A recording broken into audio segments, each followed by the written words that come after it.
মামা আমাকে না ডাক্তারে মানা করেছে রোজা রাখতে পারবি না, পেটে পাথর হয়েছে। এমন অসুবিধা কিচ্ছু। কেউ যদি শবে বরাতে রোজা না রাখে, কোন বাপের বেটা মৌলবি বলতে পারবে না তার গুনাহ হবে, কোনো গুনাহ নেই। কিন্তু কোন ব্যক্তি জেনে শুনে যদি একটা ফরজ রোজা কাজা করে দেয়, সারা জিন্দেগি রোজা রাখলে রোজার মাসুল দিতে পারে, নিজে থেকে রাখবো না, যা হবে রাখা যাবে। আর আমাদের দেশের রোগ আছে, ঠিক রমজান মাস এলেই পেটে ব্যথা শুরু হয়, পেটে পাথর নাহলে পেটে ব্যথা। আমার সম্পর্কে ফুফুইতো ভাই হয়, আব্বাজানকে মামা বলে, মাদ্রাসায় এসে বসেছে 2 বছর আগে নিয়ে, ঠিক 10 দিন আগে, মামা আমাকে না ডাক্তারে মানা করেছে রোজা রাখতে পারবি না, পেটে পাথর হয়েছে। আমরা অসুবিধা কিচ্ছু নাই ভাই। বলে কেন? আমরা তোমাকে রোজা রাখতে হবে না তো, রোজা রাখো, কিন্তু লাইন আছে। বুঝে কি লাইন আছে? আমি বললাম কোরআনে আছে ফিদিয়াতুন তাআমু মিসকিন, অসুস্থতার কারণে রোজা রাখতে না পারলে তুমি মিসকিনকে ফিদিয়া দেবে। বলে বুঝলাম না। মানে তোর যে খরচ রোজা রাখার, ওই টাকাটা মিসকিনকে দিয়ে দিতে হবে। এমন মাদ্রাসায় তালবিলিম আছে গরিব, তারা রোজা রাখবে, টাকাটা দিয়ে দিবি। বলে ভাই ক টাকা দেবো? আমি তুই কি খাস আমি কি করে জানবো? ওটা তুই জানবি। বললে আমি যা খাই মোটামুটি 150 টাকা হবে, মানে তাহলে 4500 টাকা তুই দিয়ে দিস, মাদ্রাসায় ছেলেরা রোজা রাখছে, এরা খেয়ে নেবে, তোর ফিদিয়া আদায় হয়ে যাবে। সে দেখছি প্রথম দিনই সেহরি খেয়ে ফজরের নামাজ পড়তে মাদ্রাসা চলে এসেছে। আমি তুই যে বলি রোজা রাখতে পারবো না, না ভাই যা হবে রেখে দেবো। ওই যে টাকা বলেছি, টাকার নাম বাবাজি। ও দেখলে লোকে কেন খায়, আমি চালাই। অত এই লাইনটা জানা ছিল না যে ব্যাকিং এ আর একটা লাইন আছে। আমার ভাই, কায়দা কেউ শরীয়তে চালাতে চাইবেন না। কোরআনে আছে ফাইন কানা লাকুম কাইদুন ফাকিদুন, যত কায়দা চালাবার দুনিয়াতে চালিয়ে লাও, পরকালে তোমার কোন রকমের কোন কায়দা আমার আল্লাহর কাছে চলবে না। ওই জন্য অনুরোধ করে বলছি, প্রত্যেকটা ভাই হাত তুলে বলুন তো 5 ওয়াক্তের নামাজি হবো ইনশাআল্লাহ। রমজানের 30টা রোজা রাখবো ইনশাআল্লাহ, রোজা রাখবো। তারাবি কেউ ছাড়বেন না, বলুন ইনশাআল্লাহ। এখন এখানে একটা মাসলা, যে তারাবি যদি কেউ না পড়ে তার রোজা হবে কিনা। তারাবির সাথে রোজার কোনো সম্পর্ক না, এটা মাথায় রাখবে। তারাবি হচ্ছে সুন্নাহ। তারাবি কি বললাম? সুন্নত। আর রোজা হচ্ছে ফরজ। কেউ যদি তারাবি ছেড়ে দেয় গুনাহ হবে, কিন্তু যদি তারাবি না পড়ে রোজা হবে না, এই ফতোয়া গলত, এই ফতোয়া ভুল। তারাবির সাথে রোজার সাথ নেই, তারাবি সুন্নাত, রোজা ফরজ। তারাবি ছাড়া গেলেও আপনি সেহরি খাবেন, রোজা রাখবেন, কোনো অসুবিধা নেই। আর একটা কথা অনেকজন মনে করেন যে আমরা, আমার যৌবন আছে, এই রমজান মাস স্বামী স্ত্রী মিলামিশা করা চলবে কিনা। কে বলল চলবে না? সিয়াম অবস্থায় হারাম। সিয়াম অবস্থায় মানে রোজা রাখা অবস্থায়, সেহরির পর থেকে ইফতারি পর্যন্ত। ইফতারি হয়ে গেল, তারাবি হয়ে গেল, আপনি সেহরির আগে পর্যন্ত স্ত্রী মিলামিশা করতে পারেন। গোসল করে নিতে হবে সেহরি খাওয়ার আগে। আর কারণবশত যদি ঘুমিয়ে যান কিংবা ঘুম ধরে যায়, গোসল না হয়, উজুটা করে সেহরি খেয়ে নেবেন, গোসল করে ফজরের নামাজ পড়ে নেবেন, জায়েজ আছে। এটা আমাদের দেশের একটু শিয়াল পণ্ডিত কিছু আছে, কি বুঝলেন। আর অনেক মা আছে, মানে ওই যে দাদির হাদিস, রোজার মাসে স্বামীকে বলে একসাথে শুতে নে, ও দাদি বলেছে, এ মৌলবীর হাদিস লয়। আর আমাদের কাছে হাদিস নিলে খেপি, তারাবির নামাজ পড়ে স্বামীকে জড়িয়ে ধরে শো, কোনো গুনাহ নাই। এতে যদি শারীরিক মিলন হয়ে যায় তাও পাপ নেই, কিন্তু দিনের বেলায় সাবধান থাকতে হবে। সেহরি খাবার পর থেকে ইফতারি পর্যন্ত এই অবস্থায় করা যাবে না। বাকি অসুবিধা নাই। তারাবির পর থেকে আপনি ফজরের সেহরির আগে পর্যন্ত আপনি স্ত্রী মিলন করেন, সব করেন, এমন দিনের বেলায় আদর করে বিবিকে কিস খাওয়া যাবে কিনা? কে বললে যাবে না? বিবিকে চুমু খাওয়া যাবে না, এটা হচ্ছে খালার হাদিস, মৌলবীদের হাদিস লয় আর কোরআন হাদিস লয়। আমি বাস্তব কথাগুলো বলছি। কেন? এইগুলো হচ্ছে স্বামী স্ত্রীর মধ্যে মহাব্বতের জিনিস। অনেকজন ভাববেন না এত খোলাখুলি কেন বয়ান করছি, করা দরকার, আমরা করতে পারি না বলে বিপদ। স্বামী স্ত্রীর মধ্যে ঝামেলা হয়, হয়তো স্বামী বাড়িতে এলো দিনের বেলায়, স্ত্রীকে আদর করে একটা চুমু খেতে যাবে, ও হাদিস শোনাচ্ছে। যেমন কোন মা যদি নফল রোজা রাখেন, কি রোজা বললাম? নফল রোজা, স্বামীর কাছে অনুমতি নিয়ে রাখতে হবে, এটা শরীয়ত।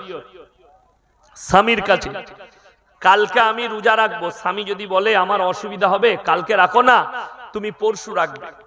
আমাদের দেশের অনেক পণ্ডিত মেয়ে আছে, তোর কথাটা শুনে আমি কালকে রোজা রাখবো, ও আর স্বামীর কথা শুনবে না, জেনে রেখে দেবে ঘুরিয়ে তোমার রোজার নেকি বাদ দিয়ে গুনাহ হবে, যেহেতু এটা নফল ইবাদত। আমার বন্ধুগণ, আমার ভাই, এই যে সিয়াম, ফরজ সিয়াম, কেউ যদি নফল রোজা রাখে আর স্ত্রী মিলন করে ফেলে রোজা অবস্থায়, নফল রোজা অবস্থায়, তার রোজাটা ভেঙে যাবে, কিন্তু গুনাহ হবে না। কিন্তু ফরজ রোজা যদি হয় আর সে যদি এই মিলামিশা করে, তার রোজা তো ভাঙবে, কাফারা লাগবে, প্লাস গুনাহ হবে, তাকে ইস্তেগফার করতে হবে, এটা মাথায় রাখবে। তো ইসলাম মাথা থেকে পা পর্যন্ত, পায়ের নখ পর্যন্ত পরিপূর্ণ জীবন ব্যবস্থার নাম ইসলাম। ইসলাম শুধু নামাজ, রোজা, তাসবিহ, তিলাওয়াত এটা নয়, মাথা থেকে পা পর্যন্ত পরিপূর্ণ জীবন ব্যবস্থার নাম ইসলাম। যে ব্যবস্থাটা নবীজি সাল্লাল্লাহু আলাইহি সাল্লামের আদর্শের মধ্যে বাঁধা আছে। রমজান মাসে ইবাদত কি করবেন? সব থেকে বেশি ইবাদত কি হবে রমজান মাসে? এক নম্বর হচ্ছে কোরআনের তেলাওয়াত বেশি বেশি করে করব, জোরে বলুন ইনশাআল্লাহ। হযরত আবু বকর সিদ্দিক রাদিয়াল্লাহু তাআলা আনহু আল্লাহর নবীকে বললেন, ইয়া রাসূলুল্লাহ, সব থেকে বেশি কোন ইবাদতটা করব রমজান মাসে? নবীজি বললেন, বেশি বেশি করে কোরআন তেলাওয়াত করো। যে কোরআন তেলাওয়াত করে এক একটা হুরুফে না বুঝে পড়লেও 10টা করে নেকি পাবে, জোরে বলুন সুবহানাল্লাহ। এবং যে শুনবে সেও নেকি পাবে, জোরে বলুন সুবহানাল্লাহ। ওই জন্য বেশি বেশি করে কোরআনের তেলাওয়াত, শুধু রমজান মাস নয়, অল টাইম বাড়িতে কোরআনের তেলাওয়াত করুন। একটা হাদিসে আছে, যে বাড়িতে এশার নামাজের পরে সূরা ওয়াকিয়াত তেলাওয়াত হবে, আল্লাহ সেই বাড়িতে রুজিতে বরকত দিবেন, জোরে বলুন সুবহানাল্লাহ। আল্লাহ রাসূলের হাদিস, যারা নামাজ পড়েন না তারা হাদিসটা শুনে যান। যারা 5 ওয়াক্তের নামাজি হবে, আল্লাহ মৃত্যুকাল পর্যন্ত তাদের রুজিতে কোনোদিন আল্লাহ কমি দিবেন না, জোরে বলুন সুবহানাল্লাহ। ওই জন্য নামাজ, স্ত্রীকে বলুন, আপনি পড়ুন নামাজ। বিশেষ করে আমাদের দেশে জানেন, একটা বালিগ বাচ্চা 15 বছরের হোক, 20 বছরের হোক, তার সব থেকে বড় দুশ্মনকে, তার সব থেকে বড় পৃথিবীতে দুশ্মন সেই বাপ মা যারা ফজরে তার ঘুমের ডিস্টার্ব হবে বলে তাকে ঘুম থেকে উঠাই না। আমার ছেলেটাকে উঠাবো, আর ঘুমের কষ্ট হবে, ব্যাঘাত ঘটবে, ছেলেটা ঘুমাকে, একে ফজরে নামাজ পড়তে উঠাবো না। এই বাপ আর মা হচ্ছে সব থেকে বড় দুশ্মন। আপনি ফজরে উঠান, বয়স হয়ে গেছে 10 বছর, নামাজ ফরজ হয়ে গেছে, তাদেরকে নামাজের তাকিদ দেন, নামাজ পড়তে হবে, নামাজ ছাড়া জিন্দেগি নেই। স্কুল থেকে চলে এলো, তোমার জোহরটা কাজা হয়েছে, চলো জোহরটা কাজা পড়ে নাও, দে মসজিদে গিয়ে নামাজটা পড়ে এসো। আমাদের দুঃখ লাগে, একটা বাচ্চা ছেলে 15 বছর 20 বছরের টিউশন কামাই করলে মা মারে, মারে না? মারে না? টাকা দিয়ে টিউশন রেখেছি, কামাই করছো, আহা আমার মা, তোমার টাকা লস হবে বলে তুমি মারছো, আর তোমার ছেলে তোমার চোখের সামনে জাহান্নামে যাবে, তুমি কি করে সহ্য করবে? তুমি নামাজের দাওয়াত দাও না, তোমার বাচ্চাকে নামাজের জন্য বলো না। আমার বন্ধুগণ, কিয়ামত কাছে চলে এসেছে,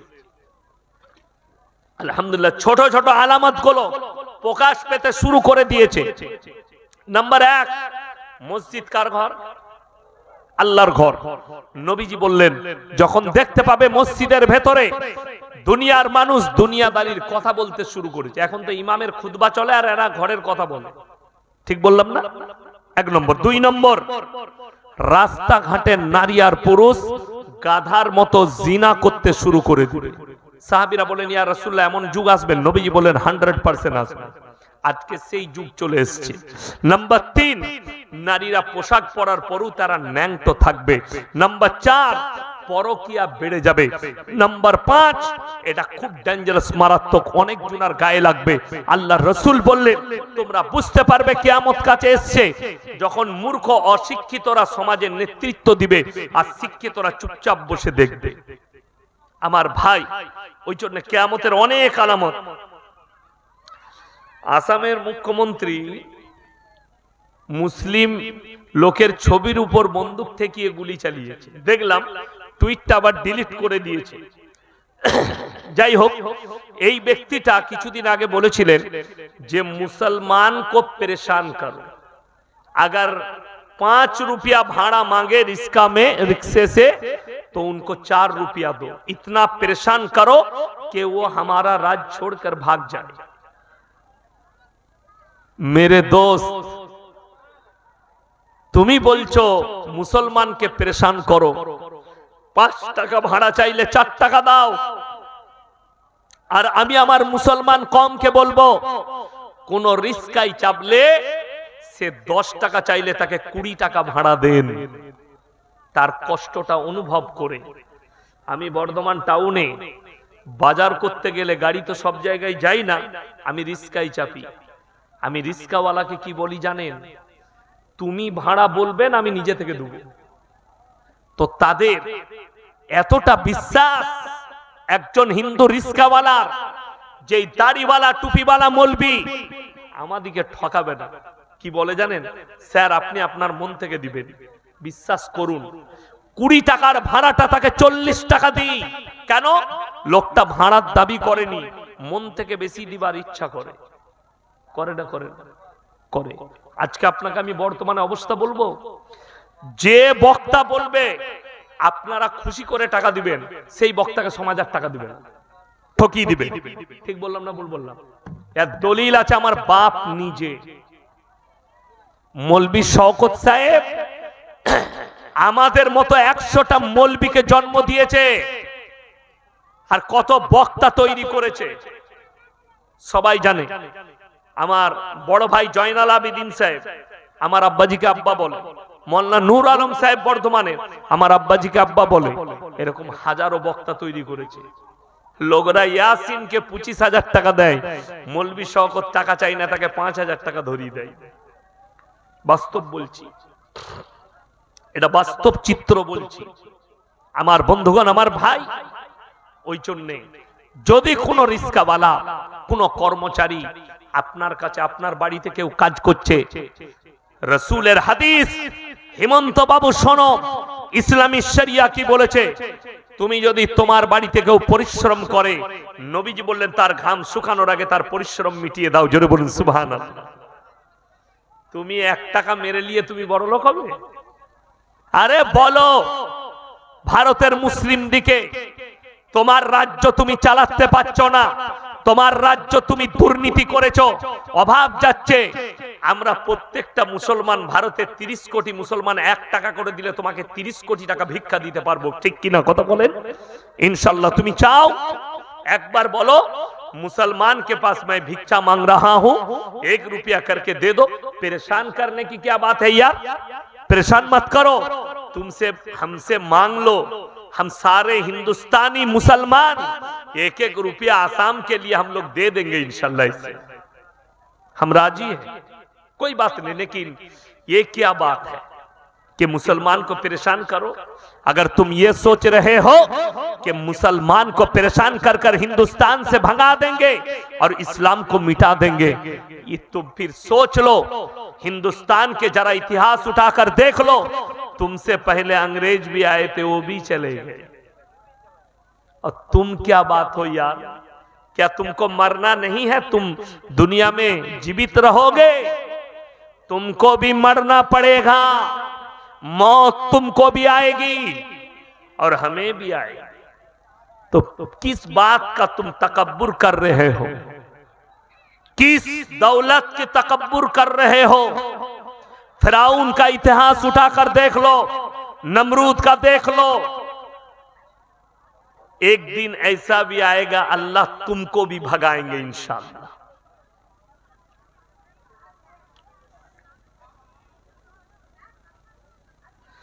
दीपक कुमार नामक एक हिंदू যুবক মুসলিম দোকানদারকে রক্ষা করলেন।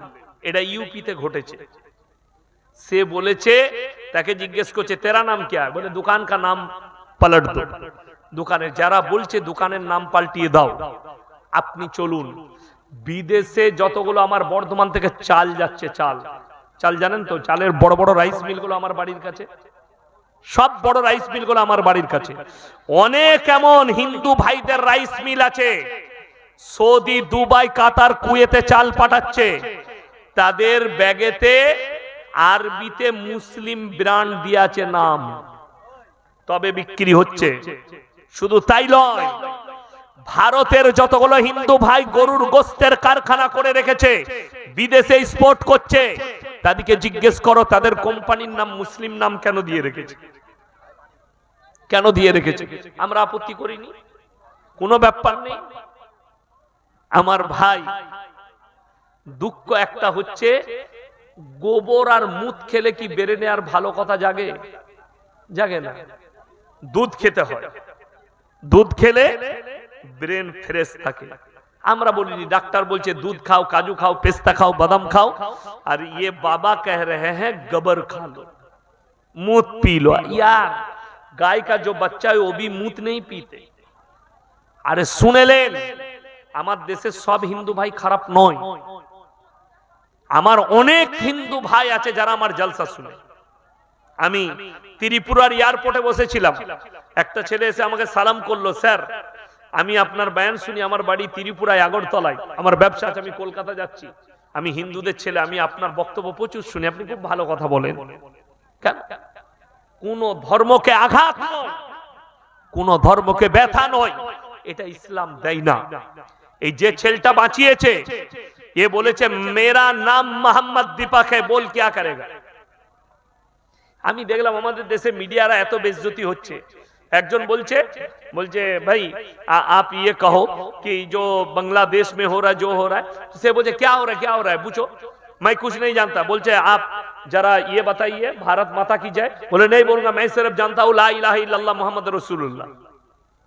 बोले आप देश में रह के देश के नहीं गाएंगे, देश के बारे में नहीं बोलेंगे। बोले नहीं बोलेंगे, तो तुम क्या कर लोगे। तारपरे যখন পাশের লোককে বলছে ये देखो तो आप पाकिस्तान में चले जाए, बोले तुम चले जाओ नहीं, हमको क्यों बोल रहे हो। तो पाশের যে ব্যক্তি আছে তাকে বলছে मीडिया वाला, যে देखिए ये भारत माता की जय नहीं बोल रहा, ये ला इलाहा इल्लल्लाह पढ़ रहा है। बोले कौन? बोले ये। बोले अरे भाई ये तो কি কুমার বললে, মানে হিন্দু ভাই, ওকে রাখাবার জন্য কলমা পড়ে দিলে। মানে সে বুঝাতে চাইলো যে ভারতে তোমরা দ্বন্দ্ব লাগিও না, হিন্দুস্তান বড় সুন্দর জায়গা।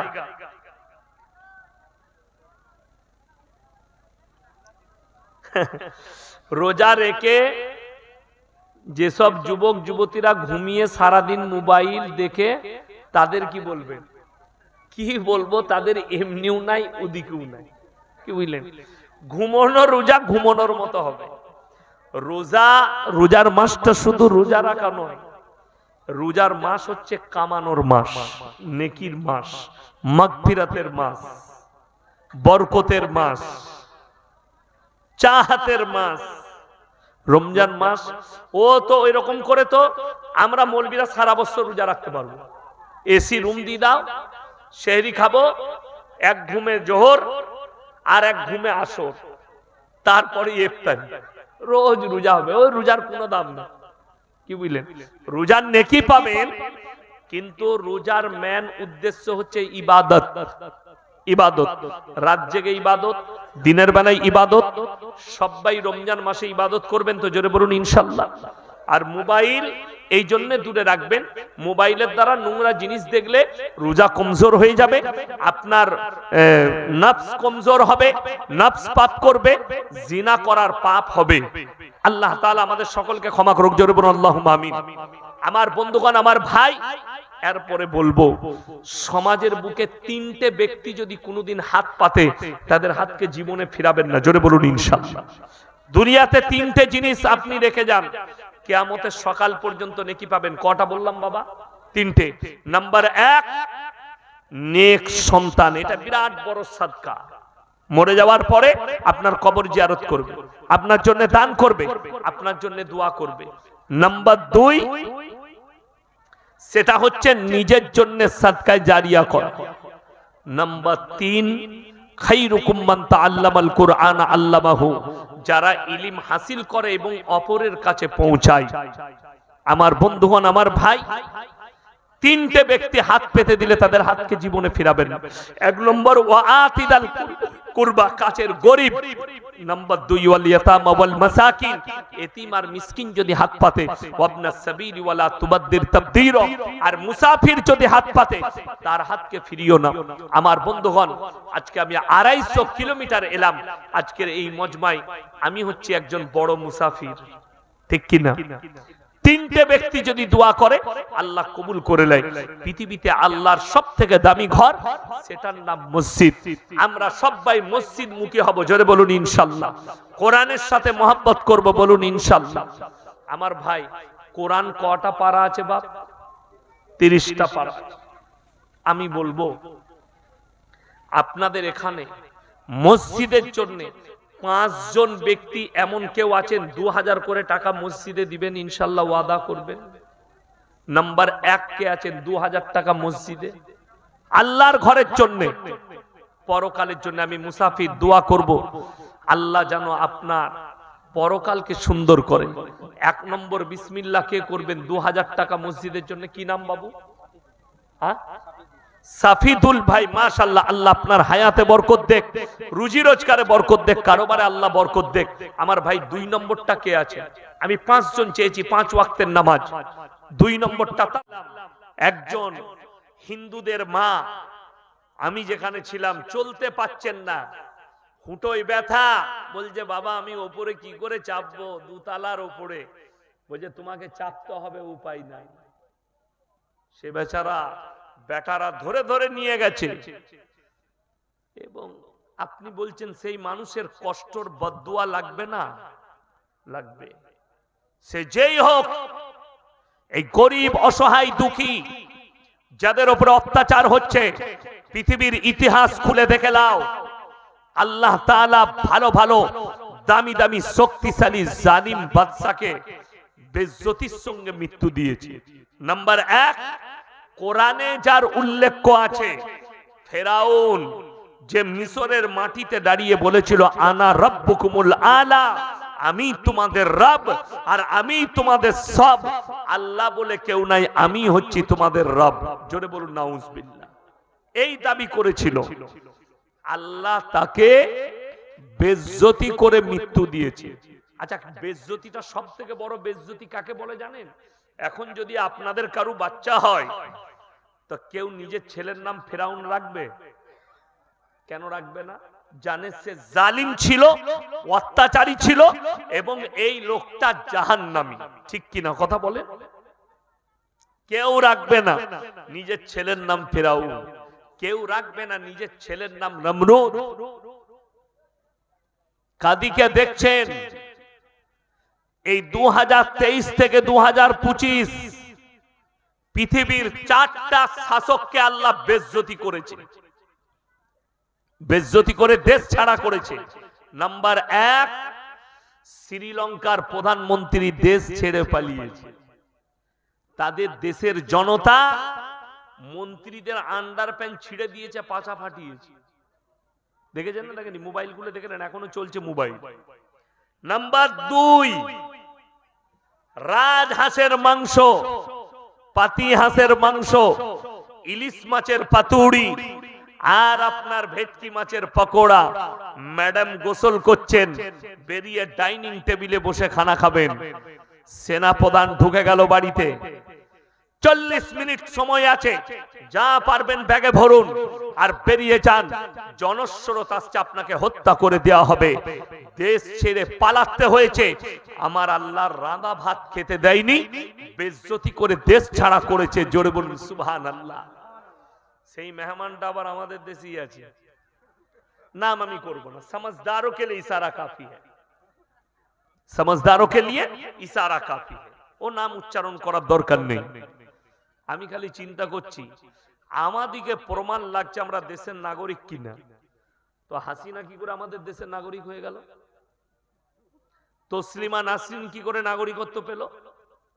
কথাটা বুঝতে পেরেছেন না? পারেন, এরা তো বাংলাদেশি মাল, একদম জানা মতে স্টাম্প মারা, এরা কি করে থাকবে?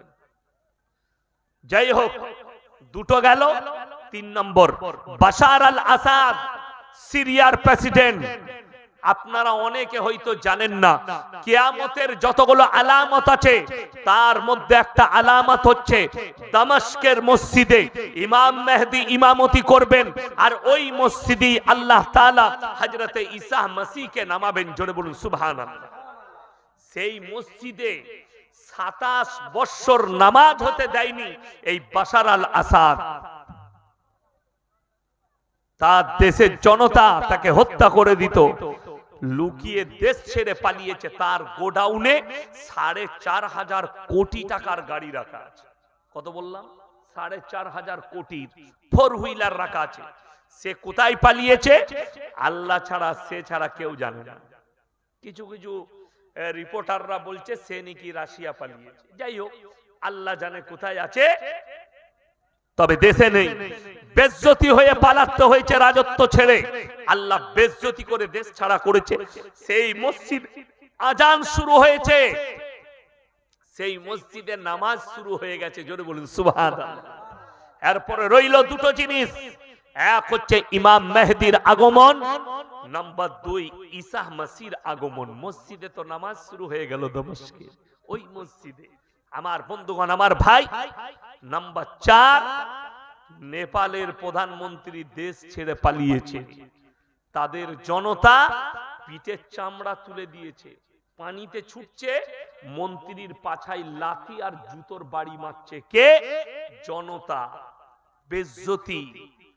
তাহলে দেখা গেল যারা ফুটানি করছেন না, আমার লালবাতি গাড়ি আছে, আমার বডিগার্ড আছে, আমার মিলিটারি আছে, আমার এই সিস্টেম আছে, যেদিন আমার আল্লাহ বেজ্জতি করবে তোমার কোন সিস্টেমই আর কাজ করবে না। ঠিক কিনা কথা বলেন? আর কোন সিস্টেম কাজ করবে? করবে না। ওই জন্যে কেউ নেতা হন, দোষের নাই ইসলামী শরিয়ায়, নেতা হন, মন্ত্রী হন, অঞ্চল প্রধান হন, আপনি অঞ্চল সভাপতি হন, সব হওয়া যাবে, কিন্তু যদি জুলুমবাজ হন, কওমের উপরে জুলুম করেন, তা আল্লাহর কসম করে বলছি রেডি থাকবেন। কিয়ামতের দিনে আল্লাহ তাআলা সবথেকে কঠিন হিসাব যেটা নেবেন সেটা হচ্ছে বান্দার হকের।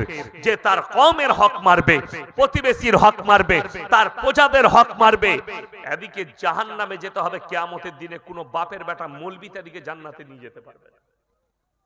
আল্লাহর হক যদি মেরে দেন, অরিজিনাল বলছে, আপনি এক ওয়াক্তের নামাজ ছেড়ে দিয়েছেন, ওটা আল্লাহর ইচ্ছা, আল্লাহ ক্ষমা করবেন কিনা? আপনি রোজা একটা ছেড়ে দিয়েছেন, আল্লাহর ইচ্ছা, আল্লাহ ক্ষমা করবেন কিনা? কিন্তু যদি কেউ বান্দার হক মেরে থাকে, সেই বান্দা না ক্ষমা করা পর্যন্ত আমার আল্লাহ ক্ষমা করবেন না। অর্থাৎ সেদিন আমি মুর্শিদাবাদে ছিলাম, তো আমাকে বললাম কটায় টাইম? বলে হুজুর 11টায় টাইম। ঠিক আছে, একটু ঘুমাই, আমি রাত জাগা আছে। বলে ঠিক আছে।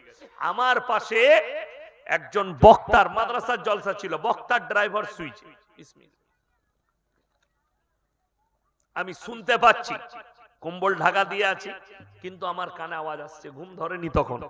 সে বলছে ফোনে, ভাই আমার যে মেসেজ ঢুকেছিল ঘরে সবকিছু ঢুকে গেল, তো আবার ডিলিট হলো কি করে? বলছে ওই যে 10-20টা দিসনি, মানে তোকে 20,000 লাগবে, সরকার দিচ্ছে 1,30,000 ঘরের, 20,000 টাকা দিবি, তবে ঘরটা থাকবে, না হলে আমরা ডিলিট করিয়ে দেবো। শুনে রেখে দাও, এই জুলুমবাজি করে যারা পয়সা ইনকাম করছো, রাসূল সাল্লাল্লাহু আলাইহি সাল্লামের হাদিস, তুমি যদি কাবা ঘরে নামাজ পড়ো আর যদি এই ধরনের হারাম কাজ করো, যারা নিজেদের সন্তানের মুখে হারাম লুকমা তুলে দিবে, সেই সন্তান নেক হতে পারে না, নেক হতেই পারে না। আর এই টাকার হিসাব দুনিয়াতে না লাগলেও আল্লাহর কসম পরকালে আমার আল্লাহ নিবে। যেহেতু জুলুমবাজি করেছো, হক মেরেছো। আপনি বলতে পারেন, বলারও দরকার নেই, তবে একটা মানুষের উচিত, আপনি উপকার করে দিলেন, ভাই আমি 1000 টাকা দিচ্ছি, এটা আপনি চা খাবেন, এটা রাখবেন, এইটা খুশি করবেন, মিষ্টি খাবেন, আপনারা এত বড় কাজ করলেন, জায়েজ আছে মিষ্টি খেতে দিলে, কোনো অসুবিধা নাই। কিন্তু ও ঘরের মেসেজ ঢুকার আগে ওর মেসেজ ঢুকছে, হ্যাঁ, ও ঘরের মেসেজ ঢুকার আগে ও হারাম করে মেসেজ ঢুকে গেছে, পাঠিয়ে দিবি 10, 15, 20, নাউজুবিল্লাহ। কি বলবো, দুঃখের কথা। আপনি মুসলমান, আমি কোন অধর্মের কোন অমুসলিম ভাইদের কথা আমি আলোচনা করতে আসিনি। আর আমার 2.5 লাখ জলসা ছুটছে, আমি কোন জায়গায় কারুর ধর্মকে গালিগালাজ করি না। এটা আমার নীতির বাইরে শুধু নয়, কোরআনে আছে তোমরা কারুর দেবদেবীকে গালি দিও না, কারুর ধর্মকে গালি দিও না, নিজেরটাকে ছেড়ে দিও না। ওই জন্য আমি আপনাদেরকে ইসলাম বুঝাতে এসেছি, কোরআন হাদিস বুঝাতে এসেছি। আমি এরপরে বক্তব্য শুরু করব। হাত তুলে বলুন তো সবাই আমরা আল্লাহকে বিশ্বাস করি ইনশাআল্লাহ? এই জোরে বলুন ইনশাআল্লাহ। আচ্ছা, আল্লাহকে বিশ্বাস করলে আল্লাহর সব হুকুম মানতে হবে না, হবে না বাবা?